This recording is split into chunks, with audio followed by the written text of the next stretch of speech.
Welcome back to another edition of Real Spiritual Talk Radio. I am your host, Lamont Gates, once again bringing you the world of faith, metaphysicality, and spirituality. Today, my guest had a near-death experience that absolutely changed the way he viewed the world and ultimately had many changes made to his own personal life. Joining us today, ladies and gentlemen, is near-death experiencer Mr. Morris Calhoun. Morris, welcome to Real Spiritual Talk Radio. Thank you. Thank you for having me on, and I really appreciate this. Thank you very much. Absolutely glad to have you on. Now, Morris, I understand this is the very first time you're giving an interview about your near-death experience on the podcast. Is that so? Yes, sir. Yes, sir. Very first time. And as you can see, I'm probably nervous. I might have a little sweat trickling, but I'll be just fine. It'll go swell for me. Thank Yeah. you. Yes, I think you'll do very well. Now, my first question that I typically start off with just about all of my guests is the religious question. Prior to your near-death experience, was there any religious belief systems or spiritual leanings that you held on to prior to having the actual NDE? Yes, I grew up Baptist. All of my family was in church. I was in church from when I was born until now, and uh, whenever, But yeah, my father, he was Baptist. My mother was Baptist. I was in a choir. I attended church maybe 3 times a week. So I grew up in a very religious household and family. We read the Bible back and forth. We very religious. Like my family is actually singers. They're professional gospel singers. They're pretty religious there. So I grew up all religious. So then you already had some sort of belief system in an afterlife, and you already had a concept of perhaps what that afterlife would look like. Is that so? Yes, yes, I had that concept, from at a young age. But yeah, a lot of things changed since then. But yeah, I had that concept, and that I know about the afterlife, and I read all about it, and that's how I grew up. So let's get into your near death experience. Why don't you talk to us about what it was that actually triggered it? Take us back to that day. Okay, it was September 17th of 2017. I'll never forget the day. It was hot outside. I had my 4 kids with me, and my fiance was in the room. We're all in the room under the air conditioner. It's hot, so we're watching movies. And all of a sudden, I just like felt really hot, like burning up hot, to where I just sweating just everywhere. So I tell them, I said, I got to go lay down. I'm gonna lay on the couch. So I went to the living room, laid on the couch, and I'm still hot. Like I got a towel. I'm wiping the sweat. I'm burning up. So I just laid back, and all of a sudden, I just like felt this pressure that rose from like my stomach, and it's just raising up higher and higher. And all of a sudden, I'm like, oh, what's going on? So it's in my chest area. And so I'm starting to scream now because it's going to my head slowly. It's about right here. And it felt like a balloon blowing up. And all of a sudden, I'm hollering, help, help. I'm having an aneurysm. I'm dying. Somebody come help. Because they was right in the room, next to the living room. So I'm screaming at the top of my lungs. So all of a sudden, this pressure just rose higher and higher, along with my fear. And this voice told me this is how it feels to die. And all of a sudden, it was like a balloon popped. And I seen the brightest light you can ever. It's like, I remember them old cameras they used to have with the circles, the bulbs. Imagine like one of those times 100 just in your face. That's how the light was. It stepped off, and for it was the best feeling I ever felt. It went from the worst feeling and intense to where I'm knowing I'm dying. I'm letting them know I'm dying. Help, to where it's like, oh, total euphoria. The feeling was, yeah, euphoric is not even a word for it. The feeling is it's everything. I felt everything in that bright light, and it was just everything. So I, I lift up off the couch like I thought I was laying down or whatever. I lift up and I saw my body laying on the couch. I just looked at it. Okay. I wanted to go in the room. That's what I wanted to do. Go to the room and talk to them and ask them, did you guys hear me hollering like I'm dying? Like you guys didn't hear me? You couldn't help me? So I get up, my body right there is like, okay, like a coat. Take it off. So I go to this room and I'm ready to cuss them out. I'm just, the anger. And I'm like, why did y'all? But I couldn't get in the room. I saw everything that they were doing. I saw them, I'm watching them, and I'm in the doorway trying to get in the room, but I couldn't get through that doorway. And all the time, and I'm like, okay, so a couple seconds later, I wake up again. It's like I woke up again. Like I'm like, no, no, no, no, no. That wasn't a dream. That was not a dream. So I'm looking and it's dark, but I'm seeing like the colors was a little different, like fuzzy. Everything was like fuzzy. Colors was different. So I went to the room and I looked at my family right there and I'm like, they doing the same exact thing I just seen them doing. So I'm like, y'all didn't see me in this doorway or y'all didn't hear me hollering or they say, no, we didn't see you. You were on the couch. We didn't.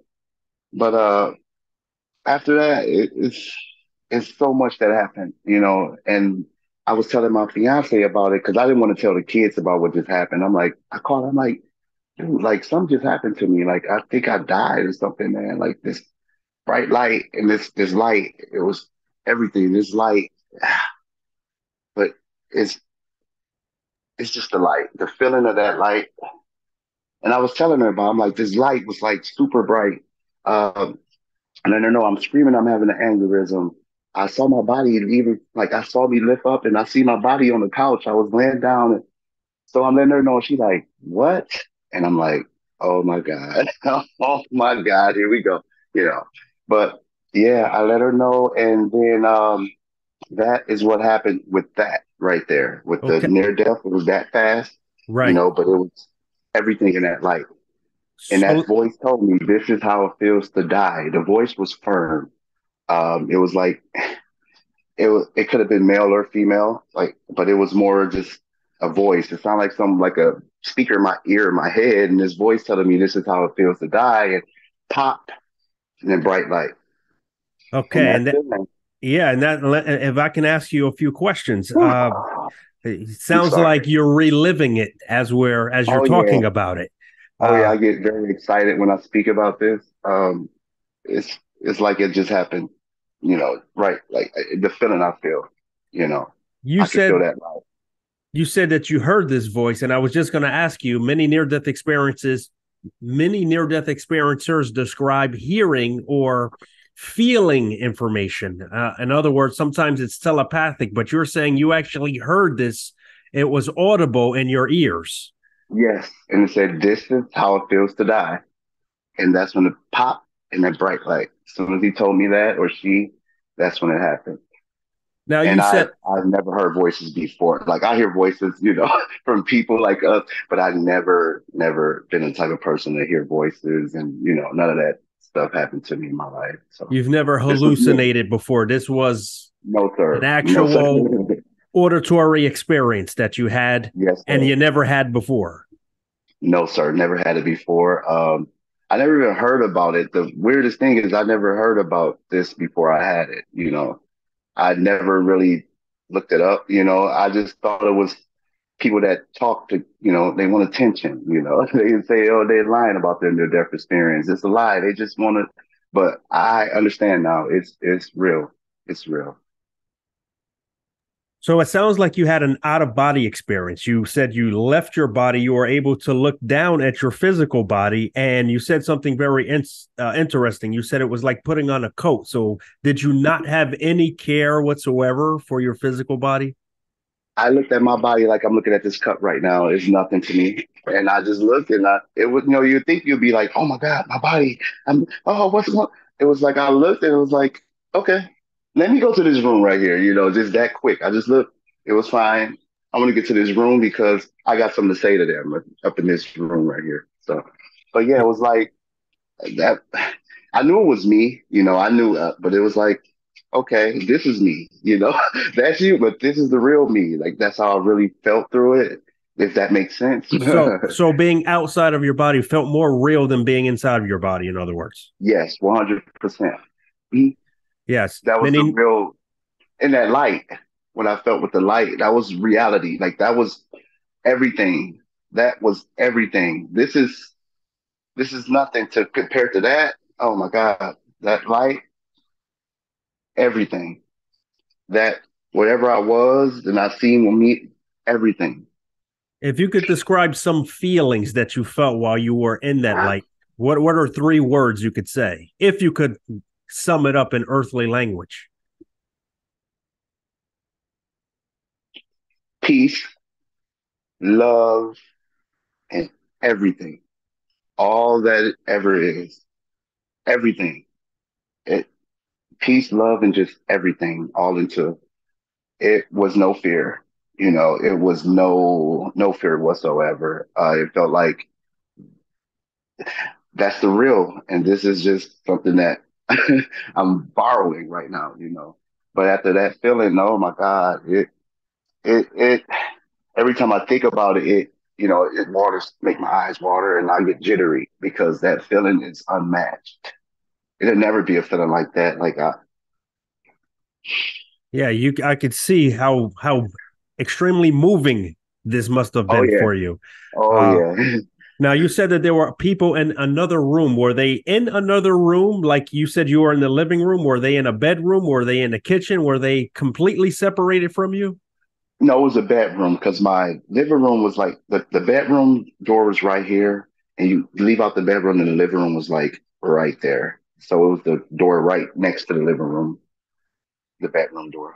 But you could And see they were in there. everything they were doing, even though your body was physically on the couch, I assume. Yes, sir. Yes, sir. I seen my son, he probably was one at the time. My youngest was one. He was on his tablet, playing with his tablet, got his feet up. My daughter's on their phones. My fiance, she was on her phone, and I'm looking at them while they doing this, like, okay, nobody heard me out here like holler. They looking normal. But yeah, they were just doing a regular thing. That's And I couldn't get through the door. I wanted to just go through the door, but it was like something was connect. I know I couldn't get through the door. I wanted to so bad, but I just could not. there was some sort of barrier there. But at the same time, it Yes, was amazing because you could actually physically see them from this aerial slash invisible position, and they could actually verify that information for you. Did you ever say to yeah, them, "I saw what you were doing," and did they yeah. say, Oh yeah, "Yeah, they I was verified doing it. that"? They verified it because got when I woke up again from this experience, when that body, whatever, jumped back and I woke up again. I walked right to the room again and they were doing the same exact thing. That's why I told them, like, you was already, and my fiance telling me, she's like, no, you were sleeping. You were on the couch. We never seen you in this room. We never seen you. The lights were on, that how could they not see me? That's why I was like, how did y'all not see me standing in this doorway? Like, I'm 6 feet tall. I'm 200 pounds. I'm big enough to where you can see me standing in a doorway. So that makes the experience even more remarkable, being that you could see them, they couldn't see you, which is a common thing in many out of body experiences as they occur in the course of near death experiences. Now, how long do you think you were outside of your body? If you could put a time or a duration on it. Maybe 20 to maybe 45 seconds, not more than 2 minutes, but somewhere around that time. It didn't feel like it was more than like a minute, maybe. It was short. It was very short. It was short and just to the point, and I, it was short. That's what it felt, to me. I didn't see the time or anything, but it just felt really short. While you were in this light, did you feel that there was any time going on while you were in this light briefly? Oh no, no, no, no time. No, it's nothing like that in the light. It's nothing like that in this light. It's just it's it's so it's so loving, and just so natural. Like we think natural is this reality right here. No, it was like a dream, but real. Hyper real, more real than Yes, earthly yes. reality. And oh man, if it was a time on that, it had to be millions of light years. It's just speed, sonic boom. It's everything. Everything was in his life. Very And interesting. I have, Yes. yeah, I have more, experiences. Not with the light. I haven't seen the light since that day. But these experiences have been having it. I think the light attributes, to these experiences. So let's talk about that. Many near death experiencers talk about what they describe as after effects. A lot of times when they come back from a near death experience, and I guess it doesn't matter how long or short the experience was, they come back typically feeling a lack of a fear of death. They come back with higher empathy levels. They come back dreaming more. They come back causing electrical anomalies when they walk past electrical instruments, etc. Did you come back with anything remotely close to these? Oh, very, very, very, very close to those. When I first, about a week later after this experience, I started having this intense pressure in my forehead. That's when I was talking to Mr. Eugene Braxton. But I was having these intense pressure headaches. And so I went to the eye doctor and they diagnosed me with glaucoma right at that time. Now, granted, I just went to the eye doctor maybe 3 months prior to this and I had perfect vision. These headaches come in and pressure in my eyes. So they diagnosed me with glaucoma. I'm taking these drops and I'm like, how the heck did I get glaucoma? The doctor, like, I don't know. You just see me. Your vision was fine. But yeah. And so I started getting headaches more in the head area, my upper head, to where it was so intense, um, flare ups, and it kept me down for a long time. And so I went to a few neurologists, and so they didn't know what was going on. First one say cluster headaches, the other neurologist say migraines. So a doctor prescribed, he diagnosed me with this condition called trigeminal neuralgia. It normally through head trauma. That's why when they diagnose me, the doctor say, did you have any head? I'm like, no, but I'm thinking about this experience the whole time while he's asking me about head trauma. I'm like, no, but I'm just thinking like, oh my God, this stuff happened right after this experience. Now I have this condition with my brain. But yeah, I developed a condition, trigeminal neuralgia out of this ordeal. But as far as like, I developed like psychic capabilities, premonitions. I developed major premonitions. Back when I was going to see my doctor, my neurologist for this condition, I'll have a dream like the night before. So the next morning, me and my fiance will be driving to the doctor, Ann Arbor, where I was at. It's like 2 hours away. So we're driving. I let her know. I said, I had a dream that the doctor told me that I had this condition right here. Now, this is when they diagnosed me with trigeminal neuralgia. I'm like, but I don't remember the name, but it's a crazy condition. And he said that they will have to do surgery, this before I knew I was gonna have to have surgery or anything. And so we go to the doctor and me and her sitting down, the doctor come in and I whisper, I was like, he looked just like the doctor I see in my dream. And she's like, whatever. So the doctor sit down and he tells us exactly what I told her on the way there from what I picked up from my dream. And that was like the first little, thing, effects it had. Um, I learned otherworldly knowledge through my dreams. For instance, I have dreams that I'm in like it's like a big warehouse. I can see people, but I really, can't describe them. But it's like maybe it's 100 students in like a room, like a classroom, a warehouse, whatever. And these things, they teach things on like a chalkboard, entities. And I was taught about microtubules through that.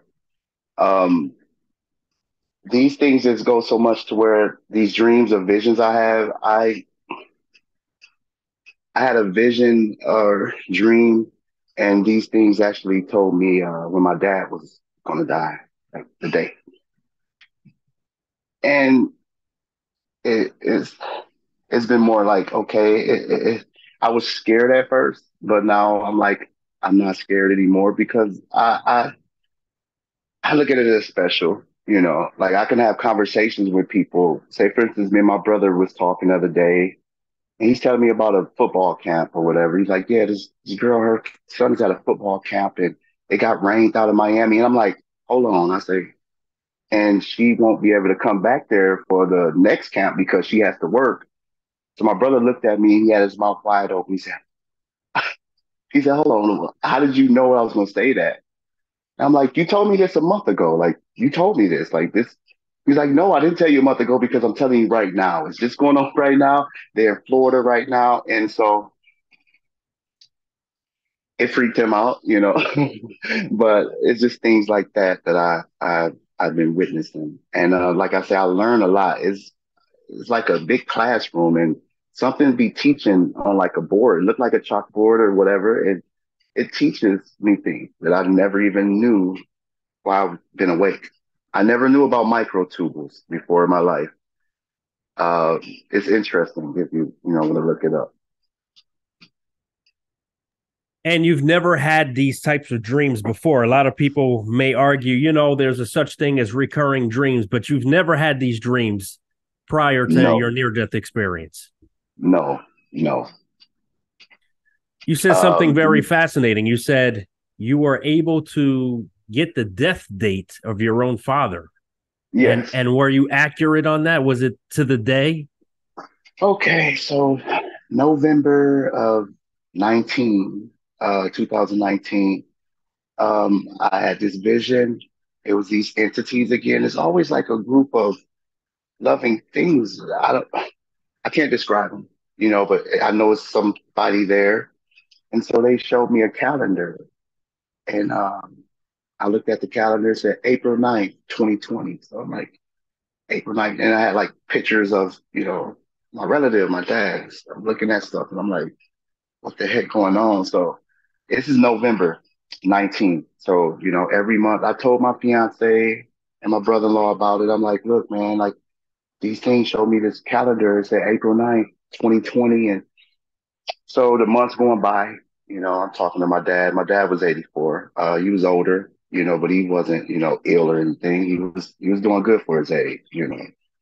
So April 9th comes, and so I'm talking and I'm calling people and I'm just, checking on everybody. And I was working as a phlebotomist, so I didn't have my phone on the floor. So I went to work at like 8 o'clock. I didn't get off until 5. So after work, I go to check my locker and I got 30 calls from Alabama. That's where my dad lived at in Alabama. So I'm like, I already kind of feel it. So I called my sister back. She told me, yeah, dad died April 9th, 2020, the same date when these entities showed me this calendar. It gets deep, with that. Um, very deep. That must have been extremely overwhelming. Not only the passing of your father, but the knowledge that you had Hmm. of that Hmm. exact date. When you told people this, what did they say to you afterwards? Speechless, speechless, speechless. Only thing they could say was, wow. Like my fiance, my brother-in-law, because after my sister, I talked to, excuse me, my sister, I called them and I said, Michelle, I say, guess what? I said, my dad died today. She's like, oh my God. And whatever that was, it was like preparing me, or something for it. But yeah, then ever since then, it's like life is like a replay to me. I don't know, like it's hard to say, but it's like I tell people sometimes, like it's like every day is the same. Like I don't know. It's like it's not depression, but I'm like every day seems the same, and it's like life is just a replay. Um, I have lost a lot of people out of my life ever since this transition, and I've really just been, focusing on myself and just learning more. But this experience has been unreal. And I have, I have a lot to share about this. A lot to share. Well, I must say, just listening to you now, these are probably some of the most powerful after effects I've ever heard, to the point where you can put forth pinpoint a date of someone's death and it happens on that date. Now, I have interviewed people who said that they have this same ability to tell whether Hmm. someone is going to make it or not. But this is just astounding, the fact that you can actually give a date and And it's pre-warn people scary. of the date, and it happens, and there are people around that can recall that you did mention this date. Oh Now, yeah. speaking of telling people, did you immediately tell people about your near-death experience after it occurred, or did you hold off on that? And if so, why? Like I said, I first told my fiance, but she didn't understand. Like, she like, oh, she didn't even, but I reached out and it was like, I just wanted to find, people that may have experienced this, same, situation. But, at the same time, I was really like leery on who I shared it with because I don't want to be judged. That's what the first thing they're going to do is judge you and say, oh, and then they look at oh, you have a brain condition. He's going crazy. And they, categorize you in the lunatic category, the crazy category, and that's what like society teaches us that's not the way, you don't want people to think you're crazy. It's always the crazy people in the movies that know more, the guys that know what's really going on, but everybody say they crazy and they loony. And so don't nobody want to deal with them, But that was my fear at first, just being judged. Um, and I just felt like, okay, I'll get over this. Like this is something that happened spontaneously, but it's a lingering effect that it has on me, like to this day. So I wanted to get this out and, I'm prepared. I'm prepared to be judged. So I'm prepared. No judgment here, I promise you on that one. Thank you very Uh, much. Now, many near death experiencers also describe coming back uh, not feeling as if they belong in this earthly realm anymore. Again, you mentioned 20 to 45 seconds of an out of body experience. You came back into your body. Do you feel like you belong here after coming back? I, it's more like you, yes, for a purpose, it's for a major purpose now. I always had a purpose, but it's more like, okay, I'm here for a reason. I'm here to, spread this, what I'm going through to help somebody else out, what they're going through or whatever. But at times I feel like, I don't know, I feel like I may have died like in a parallel universe or something. I just really died and I'm just here and it's like my brain is just like my ego won't let me go sometimes. I actually feel like that sometimes. And it'd be like, okay, did I really die? And like this life right here is just something I just created in my, but I'm still here. It gets deeper with that with me. Now, we opened up with the religious question. I know you said that you grew up a Baptist, reading the Bible, Yes. you are in a choir. What does Yeah. religion look like to you now after you've had this near death experience? Are you still considered a Baptist, or have you moved away from that into something else? I am, I'm more spiritual, I'm more of because in religion, they kind of shun people like us, they will shun me. And if I went to my church and they'd say, oh, you worshiping Satan or you, are you, but it's like, I just feel like I know it's a God, I know it's a creator, it's something that created us all, but like, I don't fall into it too much, no more. I don't, whoever is Christianity, that's your business. I all for it. Does that make you a better person? But I'm more spiritual now. I've seen a lot, and I witnessed a lot. And I just feel like a lot of things that what we were brought up on, it was because our parents was brought up on it and their parents was brought up on it. So it was force fed onto us, religion from the start. We didn't have a choice. So as I got older, now I have my choice, on what I would like to do and what I believe in. And, you can have their choice. So yeah, that's how I feel about religion. I just feel like a lot of things that I don't know, the Bible has been around for 400 whatever years, and it's like I feel like it's good, it's great stories. Religion can keep you grounded, but what I've witnessed is like I know, like I know now, I know a lot more. Not to say I know it all because I'm not a know-it-all, but I know what I felt, and I know, my heart, what I want to indulge in as far as that. So your experience doesn't require the faith of a religious person because you experienced it. You've got knowledge. Yes, sir. Now, going back to getting your story out more, and I know, again, this is your first podcast. Have you joined any near death experience groups, people who are like minded, who had experiences like yours? Yes, I have. I have, and I expressed, I even showed my first post.